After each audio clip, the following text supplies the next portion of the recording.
ప్రారంభిస్తాం.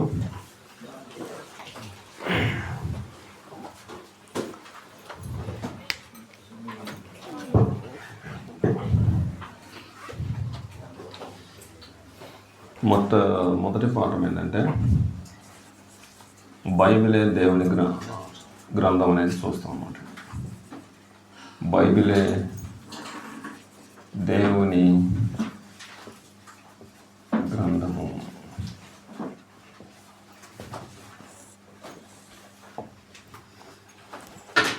బైబిలే దేవుని గ్రంథం.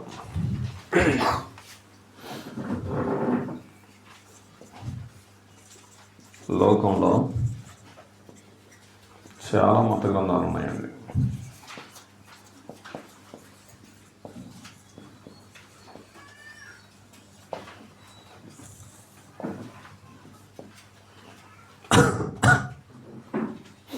క్రైస్తవులకు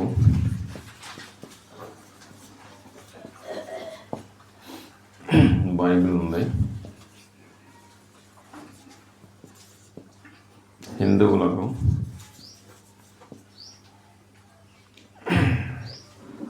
భగవద్గీత ఉంది,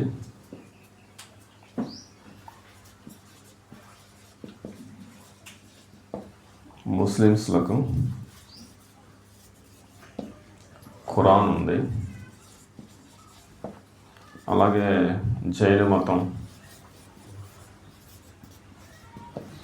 బౌద్ధ మతం,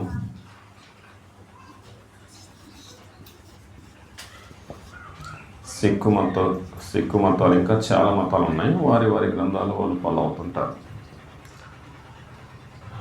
అయితే కొంతమంది ఏమంటారంటే మాదే నిజమైన దేవుని గ్రంథం, లేదు మాదే నిజమైన దేవుని గ్రంథం. మన యూదులైతేనేమో పాత నిబంధన ధర్మశాస్త్రాన్ని దైవ గ్రంథంగా వాళ్ళు ఇప్పటికీ కొంతమంది పాటిస్తున్నారు అన్నమాట. అయితే అసలు నిజమైన దేవుని గ్రంథం ఏది? ఇంకా కొంతమంది ఏమంటారంటే ఈ దేవుని గ్రంథం వాళ్ళ మతాన్ని బట్టి వాళ్ళు ఈ విధంగా మాట్లాడుకున్నా సరే హేతువాదులు ఉన్నారు కొంతమంది. ఆ హేతువాదులు ఎన్వి బ్రహ్మం అని,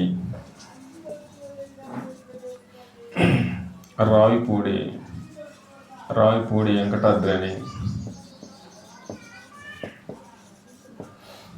వీళ్ళు నేషనల్ హేతువాద సంఘ అధ్యక్షులు అనమాట అండి. వీళ్ళు ఏమంటారంటే అసలు బైబిల్ బూటకపు గ్రంథం అంటారన్నమాట అండి. బూటకపు గ్రంథం వీళ్ళు ప్రచారం చేశారన్నమాట అండి.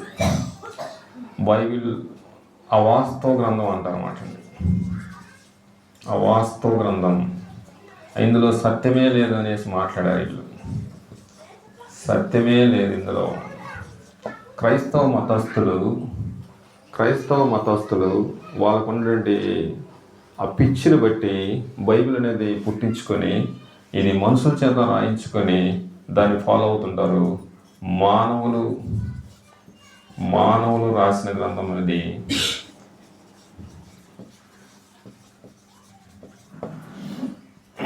అనేసి వీళ్ళు ఇద్దరు నోరు పారేసుకున్నారు అన్నమాట అండి.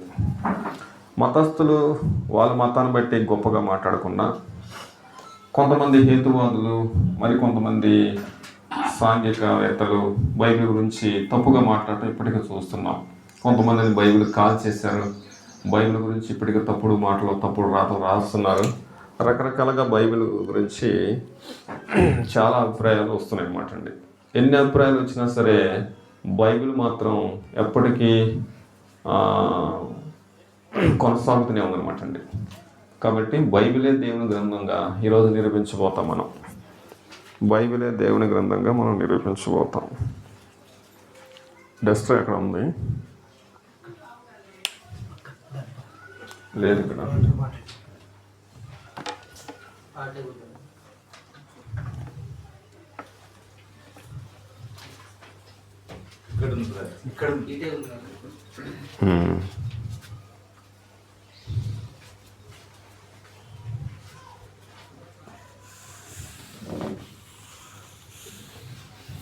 రాస్తున్నారు కదండి.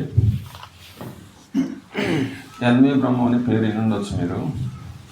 రావిపూడి వెంకటాద్రి గారు, ఇంకా చాలామంది హేతువాద సంఘ అధ్యక్షులు ఇప్పటికీ యేసు ప్రభువు గురించి కానీ లేకపోతే బైబిల్ గురించి కానీ తప్పుడు మాటలు మాట్లాడుతున్నారు.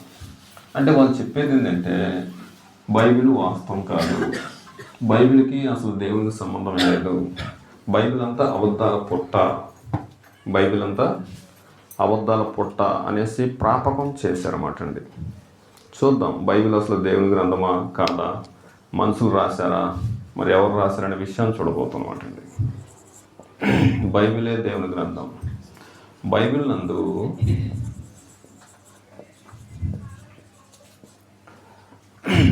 మానవ అతీత జ్ఞానం ఉందండి.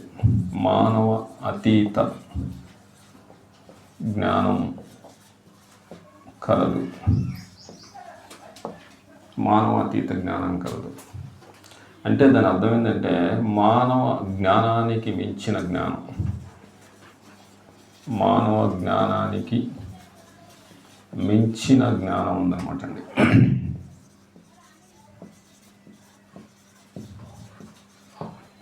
మానవ జ్ఞానానికి మించిన జ్ఞానం ఉంది బైబిల్లో.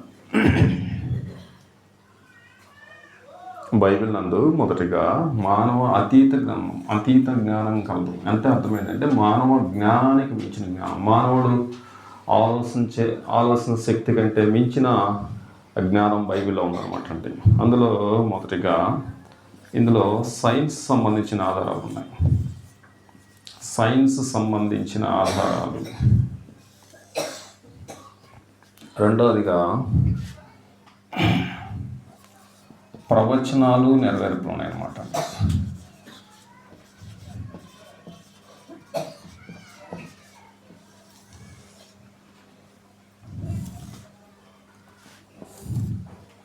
మూడవదిగా గ్రంథకర్తల ఐక్యత ఉంది. గ్రంథకర్తల ఐక్యత. ఈ మూడింటిని బట్టి మానవ అతీత జ్ఞానం కలిగింది బైబిల్ అనమాట అండి. సైన్స్ సంబంధించిన ఆధారాలు. సైంటిఫికల్గా రుజువు చేయబడిన గ్రంథం బైబిల్ అనమాట అండి. ఆదికాండము 9వ అధ్యాయం 4వ వచనం. ఆదికాండము 9వ అధ్యాయం 4వ వచనం. చూడండి ఒకసారి అందరు బైబిల్ చూడండి.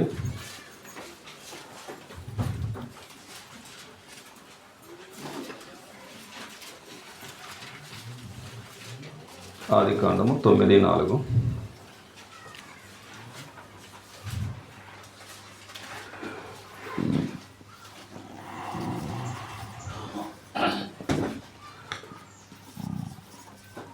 తీసారంటే చదవండి ఒకళ్ళు. అయినను మాంసమును దాని రక్తముతో మీరు తినకూడదు. మాంసము దాని రక్తంతో తినకూడదు. రక్తమే దాని ప్రాణము. రక్తమే ప్రాణం అంటుంది అనమాట. రక్తమే ప్రాణం.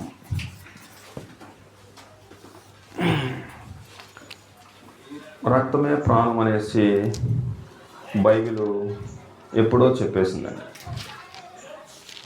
లేవియాకాండం 17వ అధ్యాయం 10వ వచనం చూడండి. లేవియాకాండము 17వ అధ్యాయము 10వ వచనం.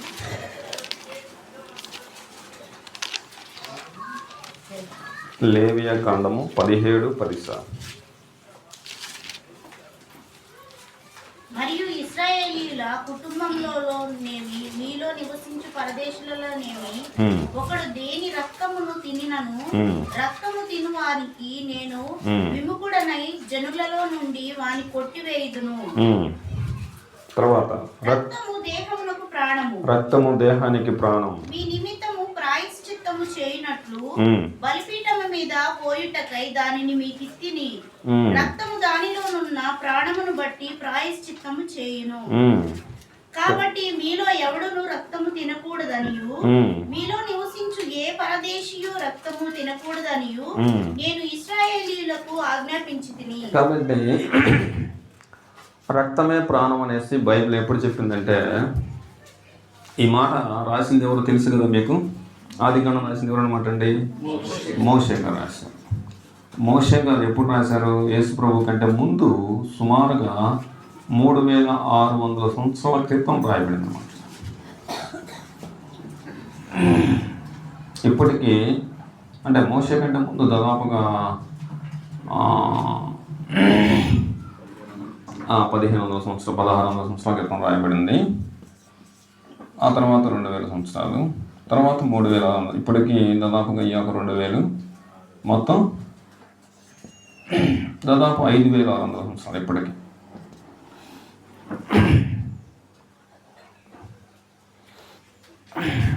అయితే ఇక్కడ చెప్పేది ఏంటంటే 18వ శతాబ్దం వచ్చేంత వరకు రక్తంలో ప్రాణం ఉందన్న సంగతి వైద్య శాస్త్రానికి అర్థం కాలేదండి. రక్తంలో ప్రాణం ఉంది, రక్తమే ప్రాణాధారం, రక్తంలో ప్రాణం ఉంది అనే సంగతి 18-19వ శతాబ్దం వచ్చేంత వరకు ప్రపంచానికి తెలియలేదు వైద్య శాస్త్రానికి. మరి బైబిల్కి ఎట్లా తెలిసింది? మొన్నటిదాకా శాస్త్రవేత్తలకు తెలియదు, లేకపోతే డాక్టర్లకు తెలియదు. మరి బైబిల్ ఎప్పుడో చెప్పేసింది కదా, ఆది కాండంలోను లేవియా కాండంలోను రక్తమే దాని ప్రాణాధారము, కాబట్టి రక్తాన్ని మీరు తినకూడదు. మరి బైబిల్కి ఎలా తెలిసింది? బైబిల్ బూటకం అయితే, బైబిల్ అవాస్తవం అయితే ఏం సార్ కదా. మరి మోషే ఉన్న శాస్త్రవేత్త కాదు అన్నమాట. కాబట్టి మోషే కూడా తెలియదు ఈ సంగతి, తెలియకుండానే పరిశుద్ధాత్ముడు రాయించినటువంటి సంగతి అనమాట అండి. రక్తమే ప్రాణం, రక్తంలోనే ప్రాణం ఉంది అనేసి తెలియజేశారు. కాబట్టి ఈరోజు క్రైస్తవులు రక్తాన్ని ముట్టుకోకూడదు, రక్తాన్ని తినకూడదు. ఆ రోజు ఇశ్రాయేలు ప్రజలకు ఆజ్ఞాపించిన దేవుడు ఇప్పుడు మనకి ఆజ్ఞాపించనమాట, రక్తం తినకూడదు క్రైస్తవులు. దాన్ని ఒకవేళ మాంసం తెచ్చుకుంటే శుభ్రంగా వాష్ చేసుకున్న తర్వాతనే మనం యూజ్ చేస్తాం. ఎట్టి పరిస్థితుల్లో గాడిద రక్తం తింటేనేమో బలం బాగా వస్తుంది అనేసి కొంతమంది గాడిద రక్తం తాగుతుంటారట. రక్తం తాగకూడదు అసలు ఎట్టి పరిస్థితుల్లో. యోబు గ్రంథము 37వ అధ్యాయము 12వ వచనం. యోబు గ్రంథం 37:12. యోబు గ్రంథం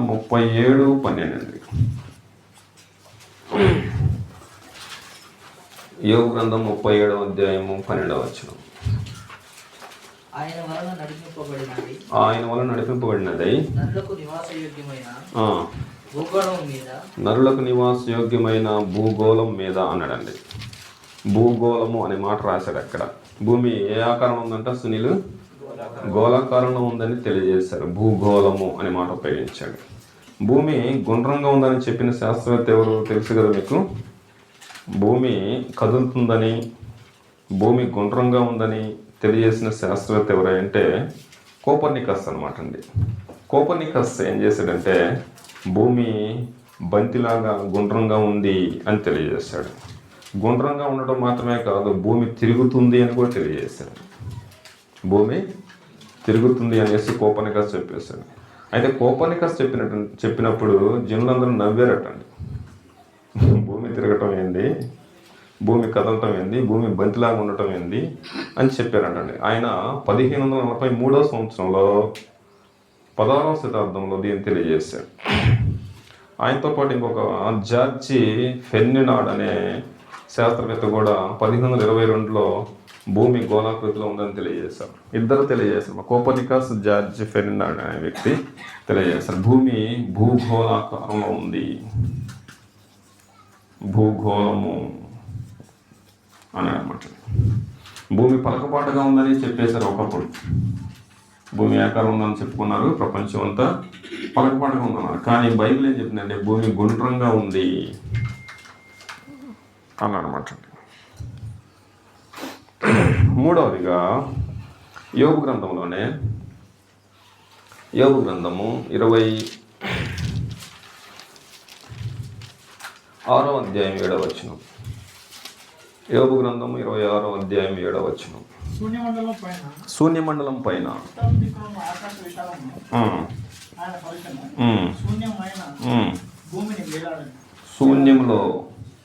శూన్యంలో భూమిని వేలాడజేశాడు.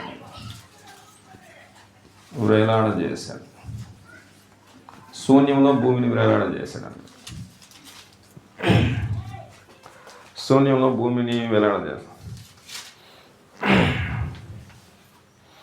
న్యూటన్ అనే శాస్త్రవేత్త 1648వ సంవత్సరంలో భూమి శూన్యంలో వేలాడుతుందని తెలియజేసిన సంగతి మీకు తెలుసు చాలామందికి. ఇక్కడ అందరూ లెక్చరర్స్ ఉన్నారు, చదువుకున్న వాళ్ళు ఉన్నారు చాలామంది, కాబట్టి మీకు తెలిసినట్టుగానే న్యూటన్ అనే శాస్త్రవేత్త ఏం చెప్పాడంటే 1650వ సంవత్సరంలో సుమారుగా భూమి వేలాడుతుంది, గుండ్రంగా ఉంది, భూమికి గురుత్వాకర్షణ శక్తి ఉంది అని తెలియజేశాడు ఆయన. భూమికి గురుత్వాకర్షణ శక్తి ఉందనేసి తెలియజేశారు అనమాట. భూమి శూన్యంలో వేలాడుతుంది. భూమి శూన్యంలో వేలాడుతుంది అనే సంగతి మొన్న మధ్య దాకా తెలియదు ప్రపంచానికి. ఏం సార్ జీవనానంద గారు, తెలుసండి? తెలియదు అనమాట. ఎలా ఉందన్నమాట అండి, ఇక్కడ ఈ ఫ్యాన్ ఉంది చూడండి, దానికి మనం రాడ్ యాడ్ చేసాం కాబట్టి ఫ్యాన్ ఇక్కడ నిల్చుంది. రాడ్ లేకపోతే ఉంటుందా? ఉండదు. కానీ ప్రపంచంలో ఆకాశంలో భూమిని అలా వేలాడ చేశారు దేవుడు. అవునంటారా కాదంటారా? అవును, భూమిని వేలాడ చేశారు. ఈ భూమి తన చుట్టూ తాను తిరుగుతూ ఉంటుంది, సూర్యుని చుట్టూ కూడా తిరుగుతూ ఉంటుంది అనమాట. చందమామ మళ్ళీ భూమి చుట్టూ తిరుగుతూ ఉంటుంది. పెద్ద పెద్ద నక్షత్రాలు ఇవన్నీ పరిభ్రమిస్తున్నాయి అనమాట అండి. ఇవన్నీ పరిభ్రమిస్తూ ఉన్నాయి అనేసి బైబిల్ ఎప్పుడో చెప్పేసింది. మొన్నటిదాకా భూమి ఆకాశంలో వేలాడుతున్న సంగతే తెలియదు ఈ ప్రపంచానికి. మరి బైబిల్కి ఎలా తెలిసింది సార్ రామారావు గారు? ఎలా తెలిసిందండి కదా? మరి బూటకం ఎట్లయితుంది సార్? బూటకం ఎట్లయితుందండి? నోరు పారేసుకున్నంత మాత్రం చేత అబద్ధం అవుతుందా? ఇదంతా అబద్ధాల పుట్ట, ఇందులో వాస్తవాలు లేవు, మనుషుల చేత రాయించుకున్నారు ఈ క్రైస్తవులు తోటి. మనుషుల చేత రాయించినట్టు ఉందండి. మనలాగా తెలియదు. యోబు గారు మోషే కంటే ముందే ఉన్నటువంటి వ్యక్తి. మోషేకు కంటే ముందున్న వ్యక్తి. ఆయనకంటే తెలిసి ఈ సంగతి. అప్పుడు ఏమన్నా శాస్త్రం ఉందా?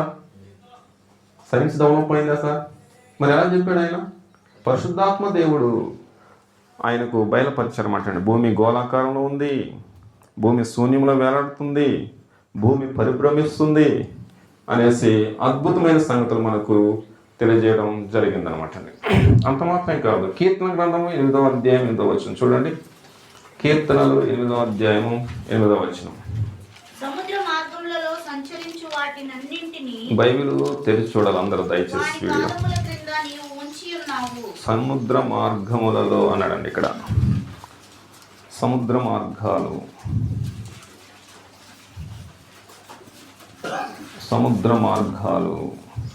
కీర్తనలు 8:8 అనమాట. కీర్తనలు 8:8 చూశారు కదండి. ఏమన్నాడు అక్కడ? సముద్ర మార్గాలలో సంచరించు వాటన్నిటిని అనే మాట ఉపయోగించాడు. సముద్రంలో మార్గాలు ఉన్నాయనేసి బైబిల్ దావీదు ద్వారా ఎప్పుడో తెలియజేసింది. కానీ మొన్న మధ్య సముద్ర గర్భ శాస్త్రవేత్తలు ఏం చేశారంటే 1850వ సంవత్సరంలో సముద్రంలో మార్గాలు ఉన్నాయనేసి మాథ్యూ ఫాంటన్ అనే శాస్త్రవేత్త తెలియజేశారన్నమాట. మాథ్యూ ఫాంటన్ అనే శాస్త్రవేత్త సముద్రంలో ప్రయాణం చేయొచ్చు, సముద్రంలో కూడా మార్గాలు ఉన్నాయని తెలియజేశాడు. ఆయన కనుక్కున్న తర్వాతనే సముద్ర మార్గాల ద్వారా ప్రయాణం చేయడం స్టార్ట్ అయింది అనమాట. అంతకుముందు ప్రయాణాలు ఉన్నాయండి? లేవు. అలాగనమాట. కొలంబస్ వచ్చారు కదా, ఎలా వచ్చారన్నమాట అండి మన భారతదేశానికి? సముద్ర మార్గాన్ని వచ్చారన్నమాట.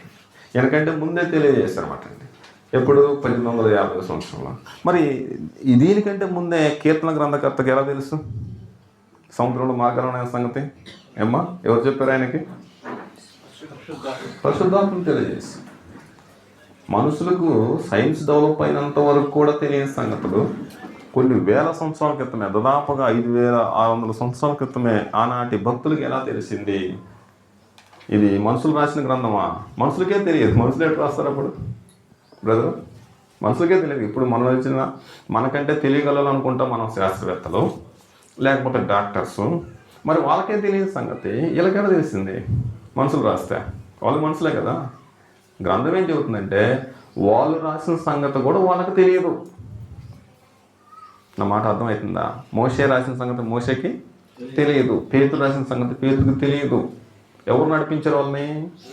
దేవుడు నడిపించాడు అన్నమాట. దేవుడే రాయించాడు రహస్యాలను.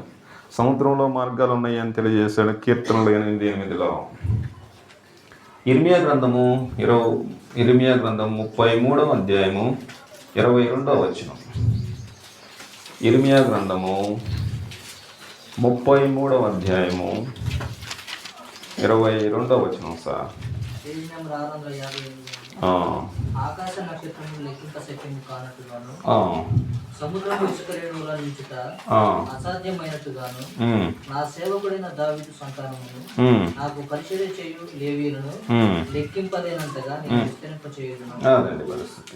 మొన్న ఈ మధ్య ఏమనుకున్నారంటే ఆకాశం నక్షత్రాలు లెక్కించడం అసాధ్యం అని అనుకున్నారు ఈ శాస్త్రవేత్తలు. కానీ బైబిల్లో ఇర్మియా గ్రంథంలో ఎప్పుడో చెప్పేశాడు, లెక్కింప సఖ్యం కానంత నక్షత్రములు ఆకాశంలో ఉన్నాయి, సముద్రం ఇసుకరేణులంత రేణువులు నెంచుట అసాధ్యమని తెలియజేసింది. ఆ విధంగా దేవుడు ముందుగానే కొన్ని సంగతులను తెలియజేశారు అన్నమాట అండి. యోధా పత్రిక చూడండి. యోధా పత్రిక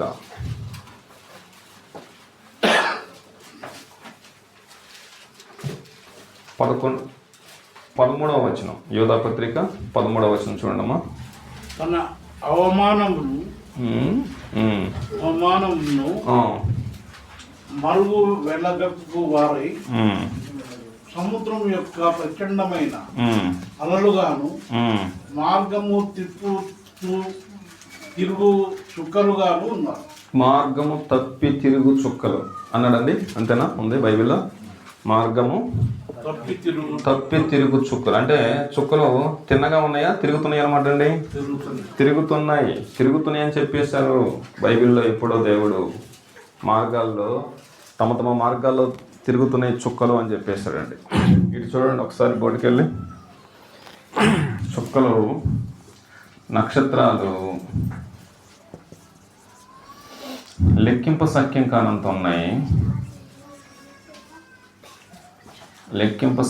కానంత ఉన్నాయి, ప్లస్ ఇంకా ఏం జరుగుతుందంటే అవి తిరుగుతున్నాయి అన్నమాట అండి, తిరుగుతున్నాయి అని చెప్పేసి. ఇప్పుడు దాదాపుగా ఎన్ని కోట్ల సంవత్సరాలు అయిందో తెలియదు భూమి సృష్టించబడి, కానీ మన చరిత్ర మాత్రం ఎన్ని సంవత్సరాలు తెలుసు అంటే సుమారుగా 6,000-7,000 సంవత్సరాల క్రితం నుంచి తెలుసు. అంతే కదా మనకు తెలిసి చరిత్ర. 6,000-7,000 సంవత్సరాల నుంచి ఆదాం నుంచి మనకు లెక్కేస్తే 6,000-7,000 కనబడుద్ది.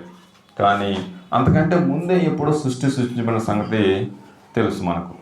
అయితే అప్పటి నుంచి కూడా చుక్కలు తిరుగుతున్నాయి, నక్షత్రాలు తిరుగుతున్నాయి, వాటి కక్షలో భూగోళం తిరుగుతుంది, చంద్రగోళం తిరుగుతుంది, సూర్యగోళం తిరుగుతుంది, సమస్తం పరిభ్రమిస్తున్నాయి అన్నమాట అండి.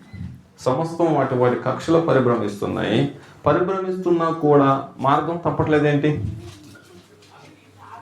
మన దగ్గర 4,000, 3,000 చాలా ఉన్నాయి రోడ్స్, పెద్ద యాక్సిడెంట్లు అవుతున్నాయి కదా. మరి అక్కడ ఎందుకేం కావట్లేదు? దేవుని ఏర్పాటు. అద్భుతంగా మహా సృష్టికర్త అయిన దేవుడు తన మహాజ్ఞానం చేత సృష్టించి కక్ష తప్పకుండా తిప్పుతున్నాడు వాటిని. అలాగనమాట. కాబట్టి కక్ష తప్పకుండా తిరుగుతున్నాడు సంగతి ఎప్పుడో బైబిల్ రాసేసింది అనమాట. తుడిచిపోయమంటారా దీన్ని?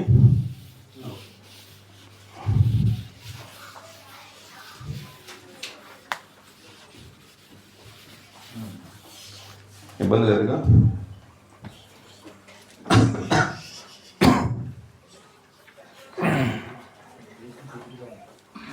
ఆదికాండం 3వ అధ్యాయం 15వ వచనం. ఆదికాండం 3వ అధ్యాయం 15వ వచనం. మరియు నీకును స్త్రీకిని స్త్రీకిని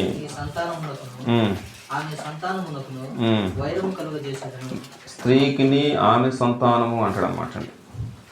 ఆదికాండం 22వ అధ్యాయం 18వ వచనం చూడండి.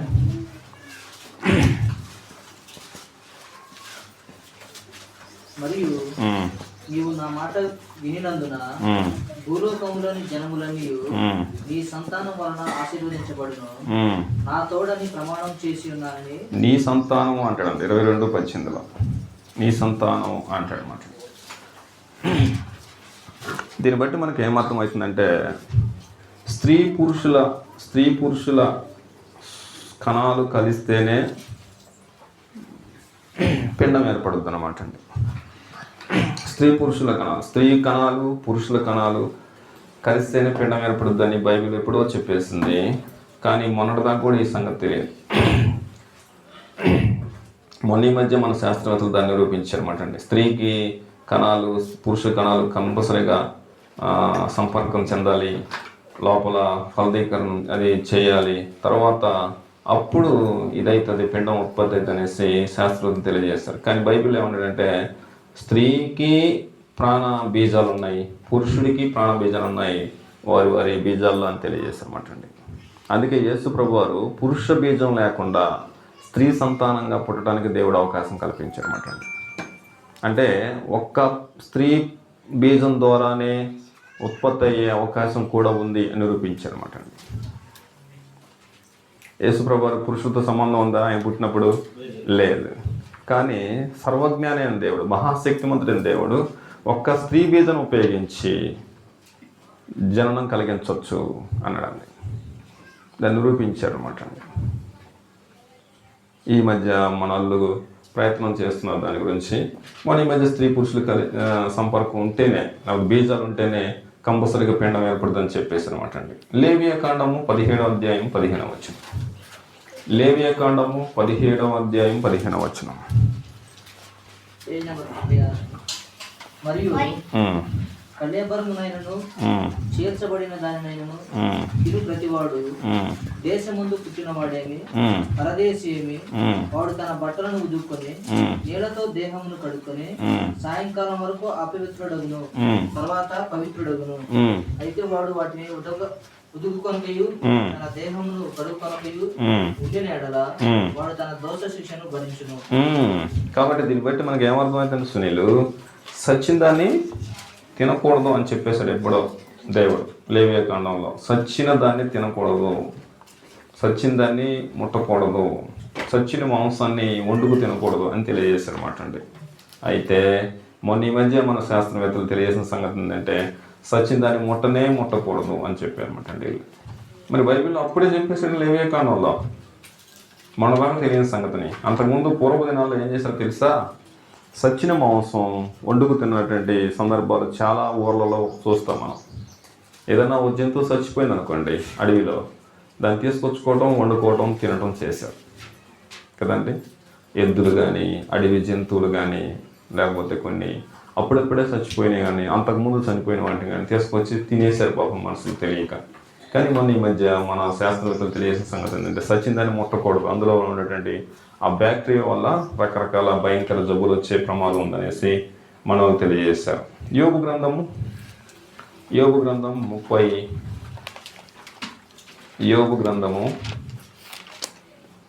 38వ అధ్యాయము.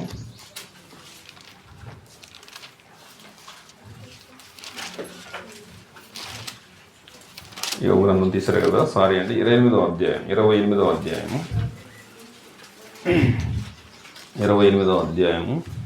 1 నుంచి. వెండికి గని కలదు, కుటము వేయు సువర్ణమునకు స్థలము కలదు. తీసారండి అందరూ? 4:39.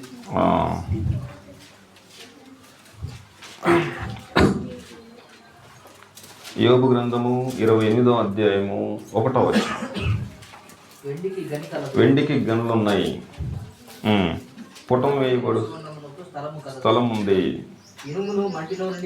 ఇదిగోండి యోబు గారు ఎప్పుడో చెప్పేసారు బ్రదరు. మొన్న ఈ మధ్య మనోళ్ళు వెండి బంగారము వెలికి తీస్తున్నారు బయటికి, భూగర్భంలో బంగారపు గనులను, వెండి గనులను తీస్తున్నారు. కానీ యోబు గారు ఎప్పుడు చెప్పారు సార్? జీవనానంద గారు ఎప్పుడో చెప్పేస్తారు. ఇంకా చూడండి 2వ వచనం. ఇనుమును మట్టిలో నుండి తీయుదురు, రాళ్ళు కరిగించి రాగి. అదండి పరిస్థితి. రాళ్ళలో రాగి ఉందని చెప్పేసాడు దేవుడు. రాగి మొన్న ఈ మధ్య తయారు చేస్తున్నారు మన వాళ్ళు. ఇనుమును మట్టిలో నుంచి తీస్తున్నారు, ఇనుప గనుల్లో నుంచి. తర్వాత చూడండి 3వ వచనం చూడండి సార్. ఇరసన గారు మీరు తీసారు బైబిల్. అంటే అర్థం ఏంటి? లైట్లు వస్తాయి. లైట్లు ఎప్పుడు వచ్చినాయి బ్రదరు? 1950 సంవత్సరం నుంచి లైట్లు స్టార్ట్ అయినాయి కదండి. అంతకుముందు లైట్లు ఉన్నాయా? కనీసం లేదు లైట్. అంతకుముందు మన వాళ్ళు ఏదో దీపాలు పెట్టుకొని ఉన్నారు. కానీ ఇక్కడ ఏం చెప్పాడు నాగేశ్వరరావు? చూడండి, మనుషులు చీకటికి మొన్న 50 సంవత్సరాల క్రితం తెలియని సంగతి 5600 సంవత్సరాల క్రితం ఉన్న మనుషులకి ఎట్లా తెలిసిందే? మనుషులు రాస్తే సుధాకర్ గారు అనుమడుతుందండి. ఎలా తెలిసింది సార్? ఇదే బూటకపు గ్రంథం అంటే? ఇదేనండి అబద్ధాల పుట్ట అంటే? ఏనా డేవిడ్ అన్నా? దీన్ని ఇప్పుడు బూటకపు గ్రంథం అనొచ్చా అనకూడదా? సత్యవేద గ్రంథం అనమాట. చూడండి, మనుషులు చీకటికి అంతం కలం చేస్తారు. చూడండి, ఇప్పుడు కూడా అర్ధరాత్రి పూట పట్టపగలు నడిచినట్టు నడుస్తున్నారు, ప్రయాణాలు చేస్తున్నారు. ఎప్పుడో చెప్పేశాడు, సుమారు 6000 సంవత్సరాల క్రితం కదా సార్?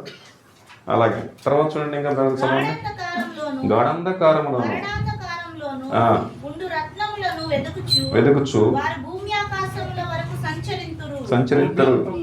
భూమి అంతం వరకు అంటే భూగర్భంలో చాలా లోతు వరకు తిరుగుతారు అని చెప్పేశారు. తర్వాత జనులు తిరుగు స్థలమునకు చాలా దిగువగా మనుషులు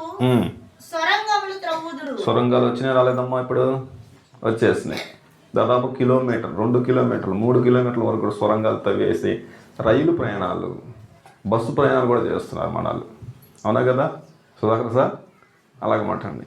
అది మొన్న ఈ మధ్య జరిగిన సంవత్సరం కాదే పరిస్థితి. ఇది మొన్న 30, 40, 50 సంవత్సరాల క్రితం జరిగిన పరిస్థితి. కానీ బైబిల్లో ఎప్పుడో యోబు గారు చెప్పేస్తారు. ఇంకా చూడండి సార్, విల్సన్ గారు కిందికి రండి. భూమి నుండి వారు పై సంచరించు వారి చేత మరోబడుదురు. అతడ వారు మానవులకు దూరంగా ఉండి ఇటు అటు అల్లాడుచుందరు. భూమి నుండి ఆహారం పుట్టును, దాని లోపల భాగము అగ్నిమయమైనట్లుండును అన్నాడండి. దాని లోపల భాగం ఎలా ఉందంటండి? అంటే మొన్న ఈ మధ్య 1991 సంవత్సరంలో భూగర్భ శాస్త్రవేత్తలు భూగర్భంలో విపరీతమైన అగ్నిగుండం ఉందని చెప్పారు. అది మొన్ననే దాదాపుగా 30-40 సంవత్సరాల క్రితం తెలియజేసిన సంగతి ఏంటంటే, భూగర్భ శాస్త్రవేత్తలు భూమిని తవ్వుకుంటూ పోయే కొద్దీ వేడి పెరుగుతుంది భయంకరంగా. అది ఎలాంటిది? వినువేసినా లేకపోతే ఉక్కేసినా మరి ఏదేసినా సరే ఒక స్పాట్లో కరిగిపోయే అంత భయంకరమైన వేడి ఉందటండి. భయంకరమైన వేడి. 1991 సంవత్సరంలో భూగర్భ శాస్త్రవేత్తలు తెలియజేసిన సంగతి, భూగర్భంలో భయంకరమైన అగ్నిగుండంలో భూమి కరిగిపోతూ ఉందని తెలియజేశారు. అక్కడ నుంచే లావా బయటకు వచ్చింది అనమాట అండి. అక్కడ నుంచి లావా బయటకు వస్తుంది. లావా ఎక్కడైతే పడుద్దో అక్కడ అద్భుతంగా మంచి పంటలు పండే అద్భుతమైన అవకాశం కలిగింది. తర్వాత చూడండి 6వ వచనం, వాళ్ళు రాళ్ళు నీలరత్నములకు స్థానం, దానిలో సువర్ణమయమైన రాళ్ళు ఉన్నాయి, బంగారపు రాళ్ళు ఉన్నాయి అటండి. 7వ వచనం, ఆ త్రోవ ఏ క్రూర పక్షికైనను తెలియదు, డేగ కన్నులు దాన్ని చూడలేదు. 8వ వచనం, గర్వం గల క్రూర జంతువులు దాన్ని త్రొక్కలేదు, సింహము ఆ మార్గం నడవలేదు, మనుషులు స్ఫటికము వంటి బండను పట్టుకుందరు అన్నాడండి. ఇప్పుడు పట్టుకున్నారు దాన్ని, స్ఫటికం వంటి బండలను ఇప్పుడు మంచి మంచి బండలను బయట తీసుకొస్తున్నారు. తర్వాత చూడండి, పర్వతాలను వాటి కుదుళ్ళ సహితం బోర్ల త్రోయిదురు అన్నాడండి. ఇప్పుడు జరుగుతుంది కదండి, కొండలు మొత్తం నేలమట్టం చేసేస్తున్నారు. అది ఎప్పుడో చెప్పేసాడు బైబిల్. పర్వతాలు వాటి కుదుళ్ళ సహితం బోర్ల త్రోయిదురు. 10వ వచనం చూడండి, బండలలో వాళ్ళు బాటలు కొట్టేశారు. ఆల్రెడీ బండల్లో బాటలు కొడతారని చెప్పాడు. దీన్ని చూసే మనలు బాటలు కొట్టడం స్టార్ట్ చేశారు. వారి కన్ను అమూల్యమైన ప్రతి వస్తువును చూచును, నీళ్లు ఒడిగిలిపోకుండా వారు జలధారలకు కట్టుదురు. అంటే అర్థమైందనమాట అండి. డ్యాములు ఎప్పుడు కట్టారు? 1950 తర్వాత కదండి, 1960, 50 కట్టేస్తారు. కానీ బైబిల్లో ఎప్పుడో చెప్పేస్తారు, జలధారలకు గట్టు కడతారు, బ్రిడ్జీలు వచ్చేస్తాయి, డ్యాములు వచ్చేస్తాయి అనేసి. మరుగైన వస్తువును వారు వెలుగులోనికి తెప్పించుదురు అని అంటాడు అనమాట. తర్వాత చూడండి 25వ వచనం, 28వ అధ్యాయం 25వ వచనం, గాలికి ఇంత బరువు ఉండవలని ఆయన ప్రమాణమును బట్టి జలములకు ఇంత కొలతాయని ఆయన వాటిని కొలిచి చూసినప్పుడు గాలికి ఏముందంట బ్రదరు బరువు సుహాష్ గారు? గాలికి ఏముందంటండి? బరువు ఉంది. గాలికి బరువు ఉందంటే నవ్వారంటండి. రాబర్ట్ బాయిల్ అనే శాస్త్రవేత్త 1662 సంవత్సరంలో గాలికి కూడా బరువు ఉందంటే పక్కుమని నవ్వారంటండి. నువ్వు పిచ్చోడు ఒప్ప అనేసి. కానీ ఆయన నిరూపించి చూపించాడు. అప్పుడు అర్థమైంది. రాబర్ట్ బాయిల్ గారు అప్పుడు ఆయన్ని ఇది చేశారు. గాలికి బరువు ఉందని, జలాలకు కొలత వేయొచ్చని నిరూపించారు. తర్వాత చూడండి 29వ అధ్యాయము 6వ వచనం సార్. 29:6. నేను పెట్టిన అడిగల్ల నేతిలో బండ నుండి నా నిమిత్తం నూనె ప్రవాహంగా, అంటే ఏందనమాట అండి? ఆయిల్. బండలోంచి ఆయిల్ వచ్చేస్తుంది. చెప్పండి బ్రదరు, ఇన్ని వాస్తవాలు ఉన్న గ్రంథము అబద్ధాల పుట్ట. ఇది మనుషులు రాసిందా? ఇది ఇదంతా చదివే మాట్లాడుతున్నారా వాళ్ళు? చదవకుండా మాట్లాడుతున్నారండి బ్రదరు. మరి ఎక్కడ వాళ్ళకి మనసు లేదండి నోరు జారడానికి? నీకు ఇష్టం లేకపోతే నోరు మూసుకోవాలి, అంతేగాని అబద్ధాలు ప్రచారం చేయకూడదు. యేసుబాబు గురించి నాకు తెలియదు, పాస్టర్ ఆయన ఏదో తిండి తిప్పలేక బతకటానికి పాస్టర్ అయ్యాడు రావడు అనేసి అన్నారు అనుకోండి, అది ఎట్లా రైట్? ఈరోజు నోరు పాస్టర్ సంఖలో బైబిల్ పట్టుకున్న ప్రతి ఒక్కరిని చూసి వీళ్ళంతా అడుక్కునే వాళ్ళు తిండికి లేక ఈ పనులు ఇట్లాంటి పనులు చేస్తున్నారు, వాడంతా అబద్ధాలాడు, వాడంతా ఇది అది అనేసి మాట్లాడవచ్చా? ఒక మనిషి గురించి తెలియాలంటే A to Z మొత్తం తెలియాలి కదా, నోరు జారాలంటే. ఏం తెలియకుండా ఎట్లా మాట్లాడతారు? బైబిల్ చదివారా? బైబిల్ ఆలోచన చేశారా? బైబిల్ని సర్వనాశనం చేయాలనుకున్నటువంటి ప్రభుత్వాలు, దేశాలు సర్వనాశనం అయిపోయినాయి సార్. నోరు జారకూడదు బైబిల్ దగ్గర. బైబిల్ దేవుని గ్రంథం, బైబిల్ సత్యమైన గ్రంథం. బైబిల్ ఉన్నదంతా కూడా మహాదేవుడు తన జ్ఞానాన్ని ప్రదర్శించాడు. భవిష్యత్తులో జరగబోయే సంగతులన్నీ కూడా ముందుగా తెలియజేసినమాట అండి. కాబట్టి సైంటిఫికల్ ఆధారాలను బట్టి బైబిలే దేవుని గ్రంథం. బైబిలే దేవుని గ్రంథం. రెండవదిగా ప్రవచనాలు నెరవేర్పులు ఉన్నాయన్నమాట అండి బైబిల్లో. ప్రవచనాలు నెరవేర్పులు ఉన్నాయి.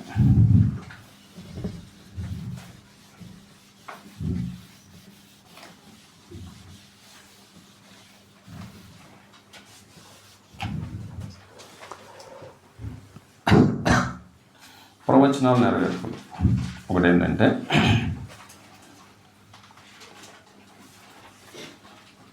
మీకా గ్రంథము 5వ అధ్యాయము 2వ వచనం. మీకా గ్రంథము 5వ అధ్యాయం 2వ వచనం. Page number 766.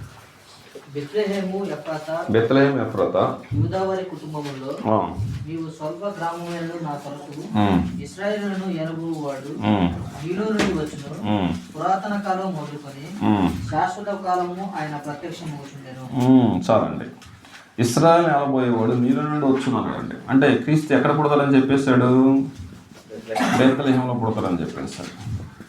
బెత్లెహేములో యేసుక్రీస్తు జన్మిస్తాడని చెప్పేసి అనమాట అండి. ఇది చెప్పి దాదాపు 700 సంవత్సరాల తర్వాత నెరవేరింది అనమాట అండి. 700 సంవత్సరాల క్రితం చెప్పాడు మీకా ప్రవక్త, దాన్ని అక్షరాల నెరవేర్చాడు దేవుడు.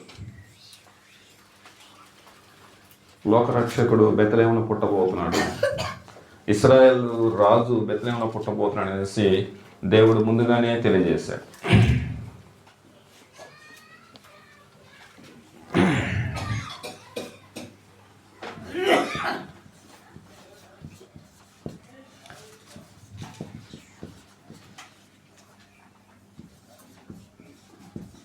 మత్తయి సువార్త 1వ అధ్యాయంలో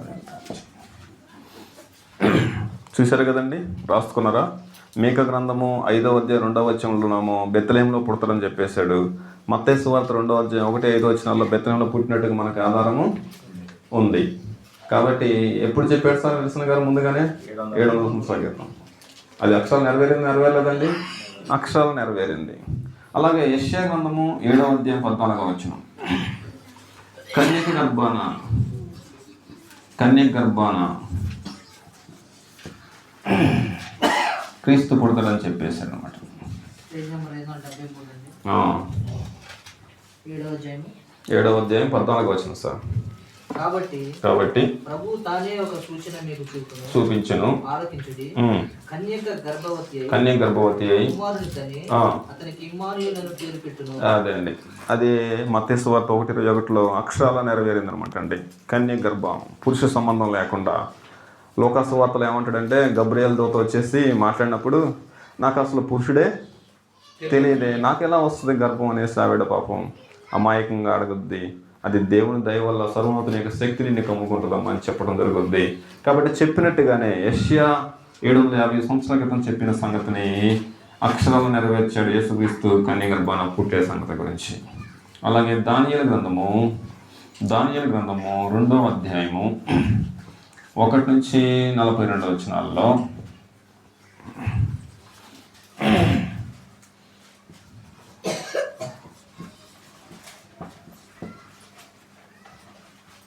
పేజ్ నెంబర్ 731 అండి. నెబుకద్నెజరు తన ఏలుబడి యందు 2వ సంవత్సరమున కలలు కనెను. అందుని గురించి ఆయన మనసును కలతపడగా ఆయనకు నిద్ర పట్టకుండెను. కాగా రాజు తాను కనిన కలను తనకు తెలియజెప్పుటకై శకున కాంటను జరగాలని మాతృను కల్దీయులను పిలువనప్పుడని ఆజ్ఞేయంగా వారు వచ్చి రాజు సముఖంలో నిలిచిరి. రాజు వారితో నేను ఒక కల కన్నాను, ఆ కలభావం తెలుసుకున్న వారనని నేను మనోవ్యాకులము ఉంది ఉన్నాననగా కల్దీయులు సిరియా భాషతో ఇట్టనిది. రాజు చిరకాలము జీవించును గాక. చాలండి బ్రదర్, ఇక్కడ ఏమంటాడంటే మీకు తెలిసినట్టుగా చాలాసార్లు వినుండొచ్చు మీరు. నెబుకద్నెజరు చక్రవర్తి. ఏ చక్రవర్తి అంటండి? నెబుకద్నెజరు. ఈ నెబుకద్నెజరు చక్రవర్తి ఒకరోజు మంచం మీద పడుకొని ఆయన ఆలోచన చేసుకుంటూ పడుకున్నాడట. ఏం ఆలోచన చేసుకుంటూ పడుకున్నాడు ఆయన? ఏం ఆలోచన చేసుకుంటూ పడుకున్నాడంటే, నేను చచ్చిపోతే భవిష్యత్తులో నేను చనిపోతాను, చనిపోయిన తర్వాత అసలు ఏం జరుగుద్ది అనుకుంటూ పడుకున్నాడు అంటండి. ఏం జరుగుద్ది అనుకుంటూ పడుకుంటే దేవుడు, పరమందున దేవుడు ఏం చేసినట్టు ఆయనకు ఒక పెద్ద విగ్రహం చూపించాడు. ఆ విగ్రహము ఇదంతా తలంతా కూడా ఎలా కనబడుతుందంట? బంగారం. రొమ్ము పాతంతా వెండి. ఇదంతా ఉదరం అంతా ఇత్తడి. ఇదేమో ఇనుము. కిందేమో ఇనుము మట్టి కలిసినటువంటి పాదాలు కనబడతాయి అన్నమాట. ఆ తర్వాత చిన్న రాయి ఒకటి కనపడుద్ది. ఇది రాజుగారికి వచ్చిన కళ.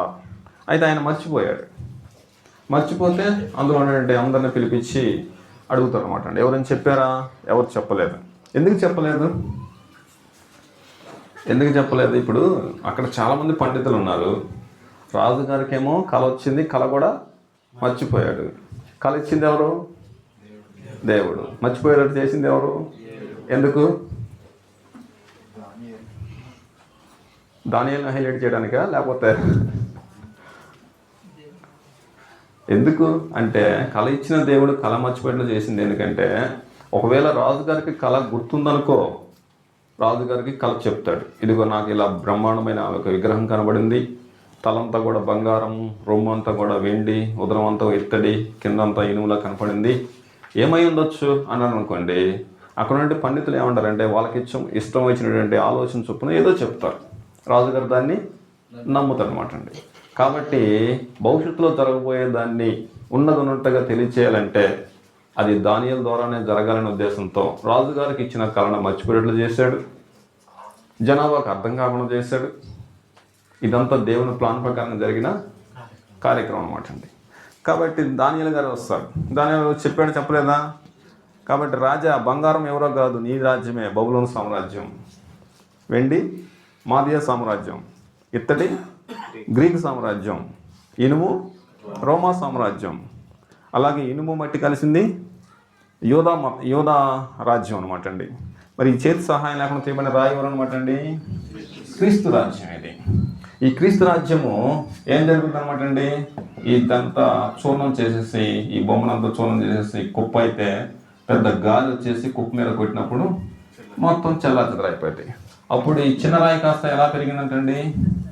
ప్రపంచం అంతా పెద్ద అయిపోయింది. ఆ మాట అక్కడ చెప్తాడు చూడండి, దానియేలు గ్రంథము 2వ అధ్యాయంలో, దానియేలు 2వ అధ్యాయము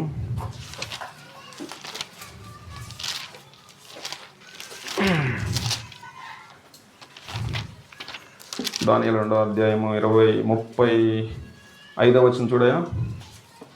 అంతటా ఇనుమును, మట్టియు, ఇత్తడియు, వెండియు, బంగారం ఏకముగా దంచబడి కళ్ళంలోని చెత్తవలే కాగా వాటికి స్థలం ఎచ్చటం దొరకకుండా గాలి వాటిని కొట్టుకొని పోయాను. ప్రతిమను విరగొట్టిన ఆ రాయి సర్వభూతలమంత మహా అదిగోండి. ఏంటిది ఇది అంటే యేసుక్రీస్తు స్థాపించబోయే రాజ్యం అనమాట అండి. ఇది అక్షరాలు నెరవేరలేదండి, అక్షరాలు నెరవేరలేదు. ముందుగా చెప్పేశాడు కొన్ని వేల సంవత్సరాల క్రితమే. అసలు అలెగ్జాండర్ పుట్టక మునిపే అలెగ్జాండర్ అనేవాడు పుడతాడని, అలాగే రాజ్యాన్ని ప్రపంచాన్ని జయిస్తాడనేసి ముందుగా తెలియజేశాడు.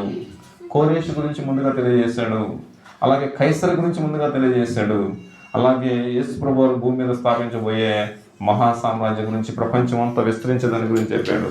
ఇది అక్షరాలు నెరవేరలేదు, నెరవేరింది. ఎప్పుడో ఎక్కడో యెరూషలేములో స్టార్ట్ అయిన క్రీస్తు రాజ్యం ఈరోజు ప్రపంచం అంతా వ్యాపించింది అన్నమాట. సుధాకర్ గారు అర్థమవుతుందండి, నెరవేరిందా నెరవేరలేదా? కొన్ని వందల సంవత్సరాల వేల సంవత్సరాల క్రితం చెప్పిన సంగతిని ప్రవచనాలు ముందుగా చెప్తాడు, అలాగే నెరవేరుస్తామన్నమాట. ఈ విధంగా ముందుగా చెప్పి నెరవేర్చిన దేవుడే లేడు ప్రపంచంలో. ఏమనుకోమాకండి, ఒక ఊరికి పోయే మార్గమే తెలియని వాడు దేవుడు ఎలా అవుతాడండి? దేవుడు ఎలా అవుతాడండి? తన భార్య మంచిదా కాదని తెలియని వాళ్ళు దేవుడు ఎలా అవుతారండి? ఎదుటిన్న మనిషి పలానా వ్యక్తి జీవనందమా కాదనేసి మనం ముందు నడుస్తుంటే ఆయన జీవనందం అనేసి మనమే గుర్తుపడతాం, కానీ ఆ మనిషి తెలియకుండా కొట్టేసాడట. ఎదుటిన్న మనిషి ఎవరో సంగతి తెలియదట. కాబట్టి దేవుడు అంటే సర్వజ్ఞానం కలిగిన వాడు. సర్వజ్ఞానం అంటే భూత వర్తమానం భవిష్యత్తు తిరిగిన వాడు. అంతేగాని ముందున్న ఊరికి మార్గం తెలియని వాడు దేవుడు ఎలా అవుతాడు కదా? ఇలాంటి ప్రవచనాలు ముందుగా చెప్పి జరగబోయేదాన్ని ఇలాంటి కొన్ని వేల ఉన్నాయన్నమాట బైబిల్లో, ఒకటి కాదు. సెనహెరీబు గురించి మాట్లాడతారు, కోరేషు గురించి మాట్లాడతారు, యెషయా రాజు గురించి మాట్లాడతారు, ప్రవక్తల గురించి మాట్లాడతారు, అలాగే పేతురు గురించి మాట్లాడతారు. పేతురు తెల్లారితే నువ్వు అబద్ధం ఆడతావు, నువ్వు ఇలాంటి మరణం పొందుతావు అనేసి పేతురు గురించి మాట్లాడతారు. యేసు వారి గురించి కొన్ని వందల ప్రవచనాలు, ఇదిగో ఈ ప్రజలందరూ నన్ను చంపుతారు, చెప్పింది జరిగింది జరగలేదండి. కాబట్టి ప్రవచనాలు నెరవేర్పును బట్టి బైబిలే దేవుని గ్రంథం. సైన్స్ ఆధారాన్ని బట్టి బైబిల్ దేవుని గ్రంథము.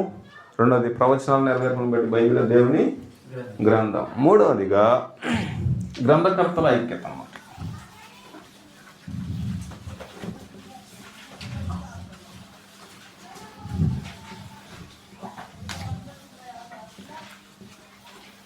గ్రంథకర్తల ఐక్యత. బైబిల్లో మొత్తం ఎన్ని పుస్తకాలు ఉన్నాయన్నమాట అండి? 66 పుస్తకాలు. ఎన్ని భాగాలు ఉన్నాయన్నమాట అండి? 2 భాగాలు. ఒకటి పాత నిబంధన, రెండోది క్రొత్త నిబంధన. పాత నిబంధన పుస్తకాలు ఎన్ని అనమాట అండి? 39. క్రొత్త నిబంధన పుస్తకాలు 27. దీన్ని మొత్తం రాసింది ఎంతమంది ప్రవక్తలు అనమాట అండి? 40 మంది. ఎన్ని సంవత్సరాలు రాశారన్నమాట అండి వీళ్ళు? 1600 సంవత్సరాల కాలంలో వ్యవధిలో రాశారన్నమాట అండి. 1600 సంవత్సరాల కాల వ్యవధిలో రాశారు. వీళ్ళలో కొంతమంది రాజులు ఉన్నారు, కొంతమంది యాజకులు ఉన్నారు, కొంతమంది శాస్త్రులు ఉన్నారు, కొంతమంది జాలర్లు ఉన్నారు, కొంతమంది ప్రవక్తలు ఉన్నారు. రకరకాల వృత్తులు అనమాట అండి, ఒక వృత్తి కాదు వీళ్ళది. కొంతమంది వైద్యులు ఉన్నారు,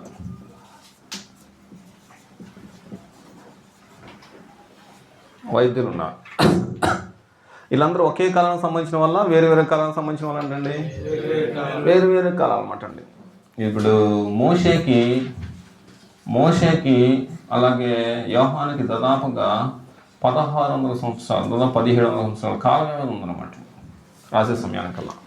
కాబట్టి నా ప్రియమైన అమ్మ సోదరులారా, వీళ్ళందరూ ఒక కాలానికి సంబంధించిన వాళ్ళు కాదు, ఒక కుటుంబ సభ్యులుగా 1600 సంవత్సరాల్లో ఆయా కాలాల్లో ఆయా వృత్తులు చేసుకుంటూ 40 మంది బైబిల్ని రాశారన్నమాట అండి.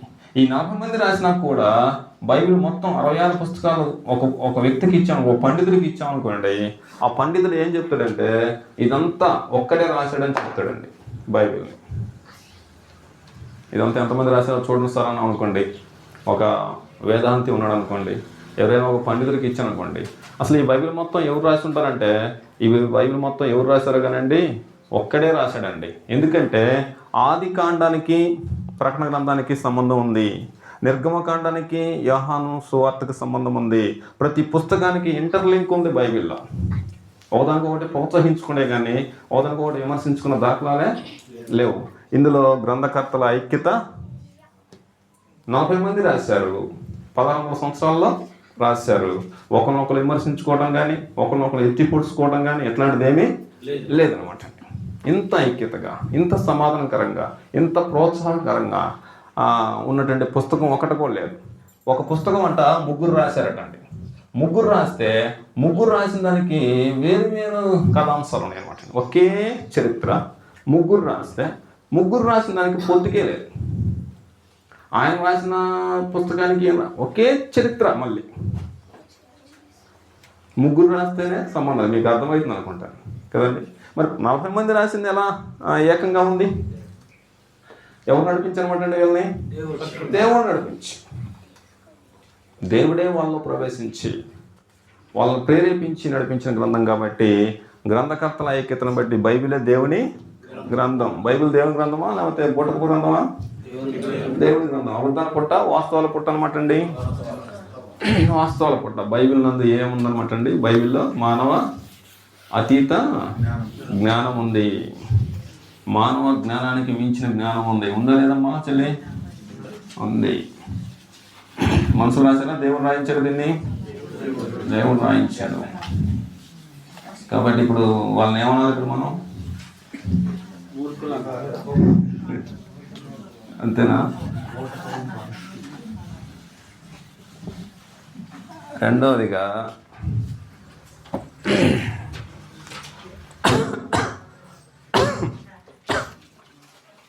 బైబిల్ మానవ కల్పిత గ్రంథం కాదండి. బైబిల్ మానవ కల్పిత గ్రంథం కాదు. బైబిల్ మానవ కల్పిత గ్రంథం కాదు. ఎందుకంటే ఇందులో చరిత్ర ఆధారాలు ఉన్నాయి.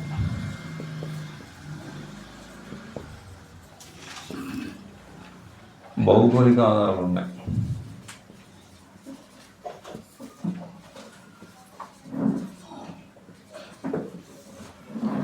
మూడవదిగా త్రవ్వకాల్లో బయటపడిన ఆధారాలు ఉన్నాయి.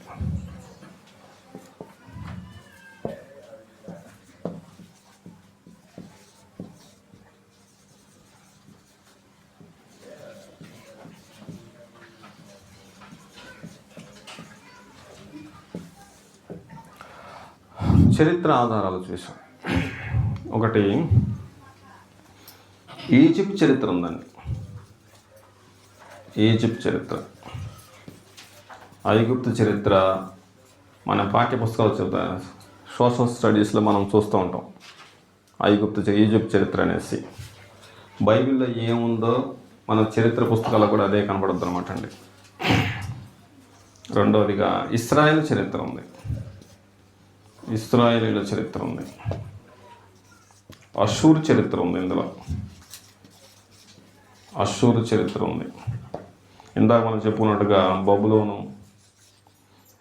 బబులోన్ చరిత్ర, అలాగే మాదియా చరిత్ర, మాదియా సామ్రాజ్యం, మాదియా పారసిక సామ్రాజ్యం, తర్వాత గ్రీక్ సామ్రాజ్యం, ఆ తర్వాత రోమా సామ్రాజ్యం. ప్రపంచ చరిత్ర అంతా కూడా బైబిల్ ముందుగా చెప్పింది. బైబిల్లో ఉన్నదే ఈరోజు పాఠ్యపుస్తకాలు చదువుతున్నారు అన్నమాట అండి. చరిత్ర సంబంధించిన ఆధారాలను బట్టి బైబిలే దేవుని గ్రంథం.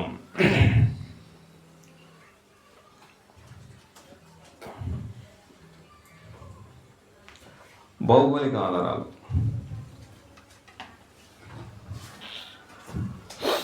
ఒకటి దేశాలు ఉన్నాయన్నమాట అండి బైబిల్లో. ఎస్తేరు గ్రంథము 1వ అధ్యాయం 1వ వచనం చూడండి.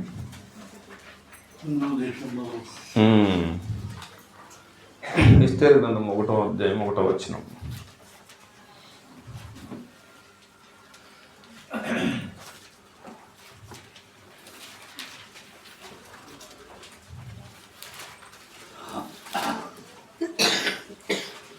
అహష్వేరోషు దినములలో జరిగిన చర్యల వివరము హిందూ దేశం మొదలుకొని కూషు దేశం వరకు. అదిగోండి, కూషు దేశం అంటాడు, హిందూ దేశం అంటాడు. దేశాల చరిత్ర ఉంది ఇందులో. ఇటలీ దేశం గురించి మాట్లాడతాడు, హిందూ దేశం గురించి మాట్లాడతాడు, కూషు దేశం గురించి మాట్లాడతాడు. రకరకాల దేశాలు ఇప్పటికీ ఉన్నాయి, ఇప్పటికీ ఉన్నాయి అన్నమాట. పట్టణాలు ఉన్నాయి, పట్టణాలు బైబిల్లో ఉన్న పట్టణాలు. యెరూషలేం పట్టణం, ఏథెన్స్ పట్టణం, రోమ్ పట్టణం, రోమ్. ఇప్పటికి ఉన్నాయా లేవండి ఈ పట్టణాలు? ఉన్నాయి. నదులు ఉన్నాయి ఇప్పటికీ. టైగ్రిస్ నది ఉంది, యూఫ్రటీస్ నది ఉంది మీరు చెప్పినట్టుగానే. యూఫ్రటీస్ నది ఉంది, నైల్ నది ఉంది, నైల్ నది ఉంది. యెషయా గ్రంథం 29వ అధ్యాయం 3వ వచనం. యెషయా గ్రంథము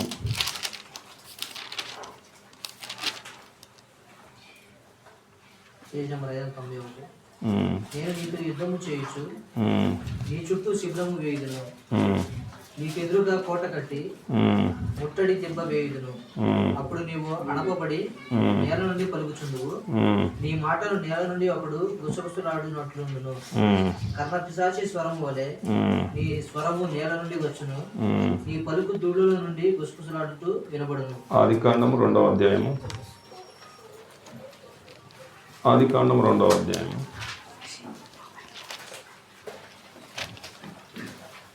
13-14 వచనాలు. రెండవ నది పేరు గీహోను, అది కూషు దేశం అంతటి చుట్టూ పారుచున్నది. మూడవ నది పేరు హిద్దెకేలు, అది అష్షూరు తూర్పు వైపున పారుచున్నది. నాలుగవ నది యూఫ్రటీసు. మరియు దేవుడైన యెహోవా నరుని తీసుకుని ఏదైనా తోటను సేద్యపరచుటకును దాని కాచుటకును దానిలో ఉంచెను. కాబట్టి ఆ నదులు 4 ఇప్పటికీ ఉన్నాయి. ఆయా అరబ్ దేశాల్లో ఇప్పటికీ ప్రవహిస్తున్నాయి అనమాట అండి. నైల్ నది ఐగుప్తు దేశంలో ప్రవహిస్తూ ఉంది ఇప్పటికీ. తర్వాత పర్వతాలు ఉన్నాయి బైబిల్లో. అరారత్ పర్వతం, సీనాయి పర్వతం, ఈ పర్వతాలు ఇప్పటికీ కనబడతాయి అనమాట అండి.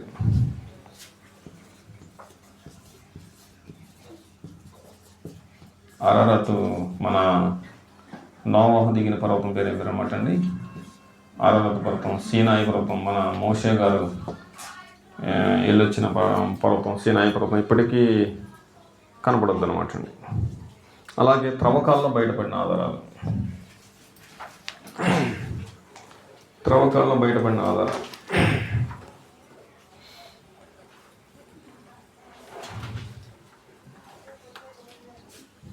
పిరమిడ్స్ మనకు తెలుసు. పిరమిడ్స్ మన ఐగుప్తు సామ్రాజ్యం ఇస్రాయేల్ ప్రజల చేత కట్టించినటువంటి పిరమిడ్స్ ఇప్పటికీ ఉన్నట్టుగా ఐగుప్తు, ఈజిప్ట్ దేశంలో మనం చూస్తాం. అప్పుడప్పుడు మనం సినిమాల్లో, టీవీల్లో చూస్తూ ఉంటాం అన్నమాట పిరమిడ్స్ని. అవి ఎవరు కట్టారన్నమాట అనేసి ఇస్రాయేల్ ప్రజల చేత ఫరో చక్రవర్తి కట్టించిందనమాట అండి. అలాగే యోసేపు గారు కట్టించిన ధాన్యపు గాజులు అనమాట. ధాన్యపు ఏమంటారు వాటిని? ధాన్యపు గౌడమ్స్ ఇప్పటికీ ఉన్నాయి అన్నమాట అండి. ఇప్పటికీ మొన్న ఈ మధ్య త్రవ్వకాల్లో బయటపడ్డాయి. అలాగే మన అబ్రహాం గారు ఉన్నారు కదండి, అబ్రహాం గారు నివసించిన ఊరు అనే పట్టణం మొన్న ఈ మధ్య బయటపడిందంటండి. తర్వాత నోవాహు కట్టించిన ఓడ మొన్న ఈ మధ్య త్రవ్వకాల్లో కరెక్ట్గా అదే కొలత ఉన్నటువంటి ఓడ బయటపడటం, శిథిలాలు బయటపడటం మనం చూస్తుంటాం అన్నమాట అండి.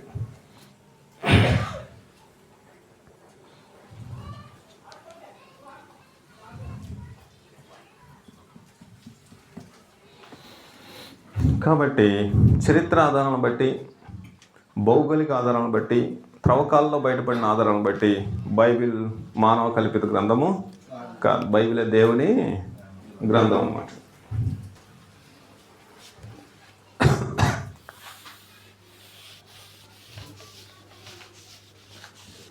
బైబిలే దేవుని గ్రంథం.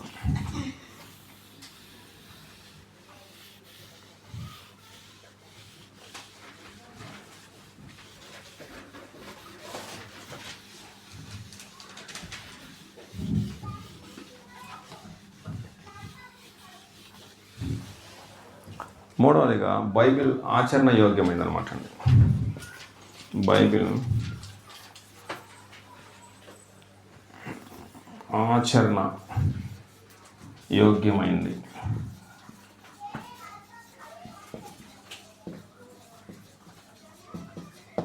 బైబిల్ ఆచరణ యోగ్యమైంది అనమాట అండి.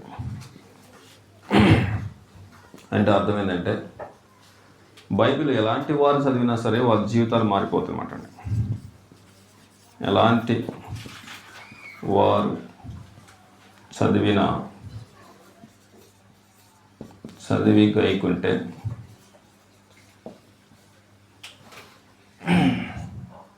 వారి జీవితాలు మారిపోతాయి.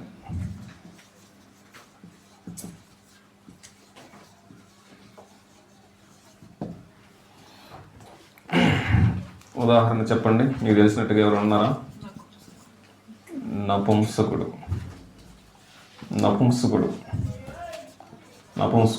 ఇంకా ఎవరున్నారు? జక్కయ్య ఉన్నాడు. కొన్నేలి. ఇంకెవరున్నారు సార్? డేవిడ్ అన్నా? ఇంకెవరు ఉన్నారని చూడండి. మన రాహం పేరు రాద్దాం వద్దా? రాహం పేరు. తర్వాత పౌలు ఒకప్పుడు భయంకరంగా హింసకుడైన పౌలు తర్వాత ఎలా మారిపోయాడు విల్సన్ గారు? దేవుని సేవకుడే సాత్వికుడికి మారిపోయాడు. రాహాబు తన జీవితాన్ని మార్చేసుకుంది. జక్కయ్య అన్యాయపు అసలైన జక్కయ్య పూర్తిగా మారిపోయిన సంగతి మనకు తెలుసు. కాబట్టి బైబిల్ అన్ని కాలాల్లో పాటించదగిన గ్రంథం అనమాట అండి. అన్ని కాలాల్లో పాటించదగిన గ్రంథం. అన్ని కాలాల్లో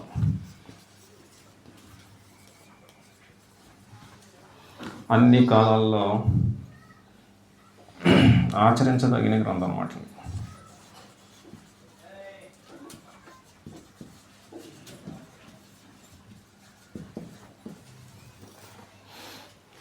ఇప్పుడు పితరుల కాలంలో బైబిల్ను ఫాలో అయ్యి జీవితాన్ని మార్చుకున్న వాళ్ళు ఎవరున్నారు సార్ విల్సన్ గారు? పితరుల కాలంలో అంటే అబ్రహాము వాళ్ళ కాలంలో ఆచరించి జీవితాన్ని మార్చుకున్న వాళ్ళు, జీవితంలో మార్పు పొందిన వాళ్ళు బైబిల్లో ఎవరు ఉన్నారన్నమాట అండి.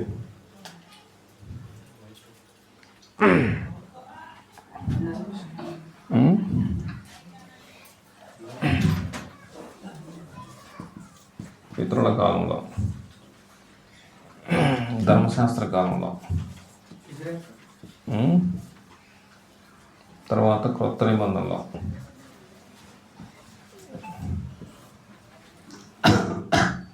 అబ్రహాం విగ్రహారాధికుడు. విగ్రహారాధన అబ్రహాం జీవితం బాగుపడలేదా? బాగుపడింది పితరుల కాలంలో. తర్వాత ధర్మశాస్త్ర కాలంలో రూతు అన్యురాల యూదురాలు అనమాట అండి. అన్యురాలు. ఆవిడ బైబిల్ ఫాలో అయింది. చివరికి ఆవిడ జీవితం ఏమైపోయింది అనమాట అండి? ధన్యకరం అయిపోయింది. అలాగే రాహాబు ధర్మశాస్త్రంలో రాహాబు జీవితం ఒకప్పుడు భయంకరంగా ఉన్నటువంటి రాహాబు జీవితం ఇప్పుడు ఆశీర్వాదకరంగా మారిపోయింది. రాహాబు జీవితం మీకు తెలుసు. తర్వాత కొత్త నిబంధనలు మీరు చూసిన జక్కయ్య, ఆ తర్వాత మన పౌలు గారు అద్భుతంగా తమ జీవితాలు మార్చేసుకున్నారు. ఇప్పటికీ బైబిల్ని ఫాలో అయ్యి హంతకులు విశ్వాసులుగా మారిపోయారు, పరిశుద్ధులుగా మారిపోయారు. ఇప్పటికీ ప్రజెంట్ కూడా. అవునా కదా బ్రదరు? హంతకులు మారిపోతున్నారా? వ్యభిచారులు మారిపోతున్నారా? దుర్మార్గులు మారిపోతున్నారండి. బైబిల్ ఫాలో అయితే వాళ్ళ జీవితాలు మారిపోతున్నాయి. మరి బైబిల్ ఎందుకండి నోరు పారేసుకుంటారు? ఇప్పటికీ బైబిల్ కాల్ చేయాలి, ఉంచకూడదు. క్రైస్తవ మతమే ఉంచకూడదు. క్రైస్తవ మతస్థులు ఏం చేశారు సమాజానికి విల్సన్ గారు? మన భారతదేశానికి మేలు చేశారండి, కీడు చేశారండి? మేలే చేశారు. ఒక్క అన్యాయం చేశారండి. ఒక్క అన్యాయం చూపించండి క్రైస్తవులు వచ్చేసి మన భారతదేశానికి వచ్చేసి. మరి ఎందుకు క్రైస్తవులను చంపటం, నిర్దాక్షిణ్యంగా కోసేయటం, కాల్ చేయటం? ఏందండి ఈ అన్యాయం? ఒకప్పుడు ఇంగ్లీష్ మీడియం లేదు, భారతదేశం ఇంగ్లీష్ మీడియం చేసుకొచ్చి పెట్టింది క్రైస్తవులు. హాస్పిటల్స్ లేవు, హాస్పిటల్ చేసుకొచ్చి పెట్టింది క్రైస్తవ్యం. మాతంగి సిస్టమ్ ఉంది ఒకప్పుడు, మాతంగి సిస్టాన్ని రూపుమాపింది విలియం కేరీ గారు.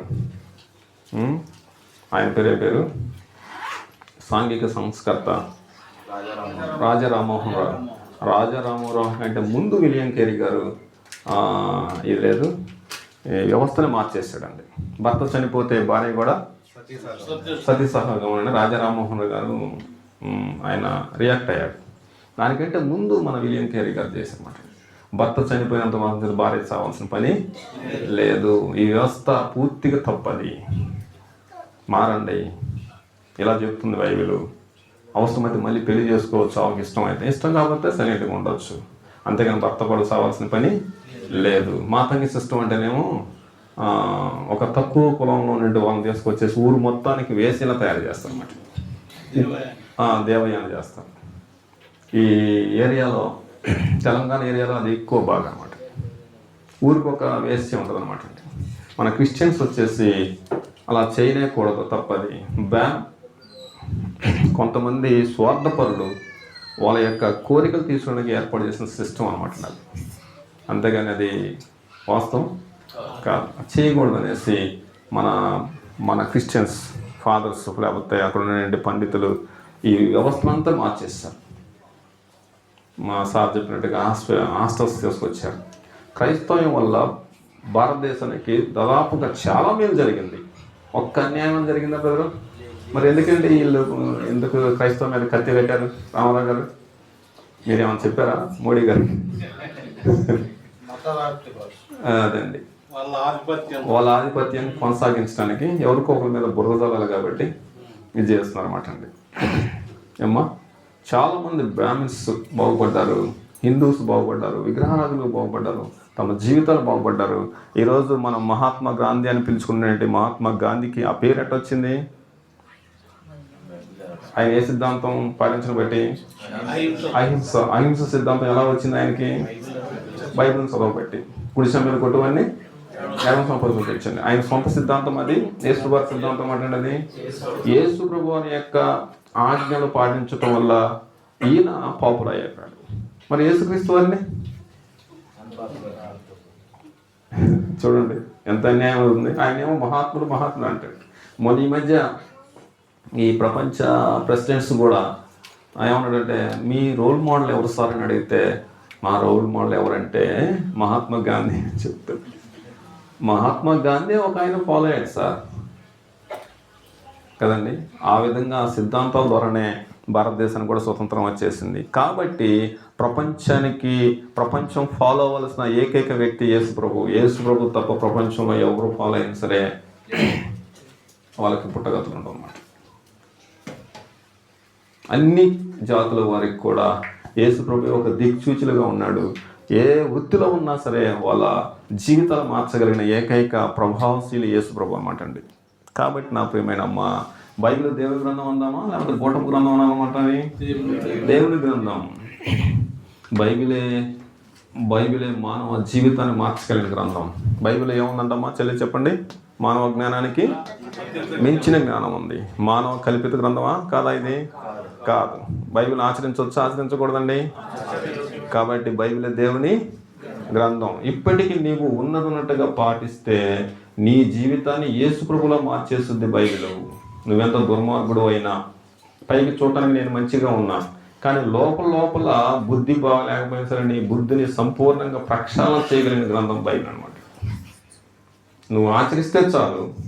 ఒకప్పుడు పౌలు ఏం చేశాడు అనమాట బ్రదరు? హింసకుడు, దోషకుడు. తర్వాత ఏమన్నాడంటే, నేను క్రీస్తును పోలి మీరు నన్ను పోలి.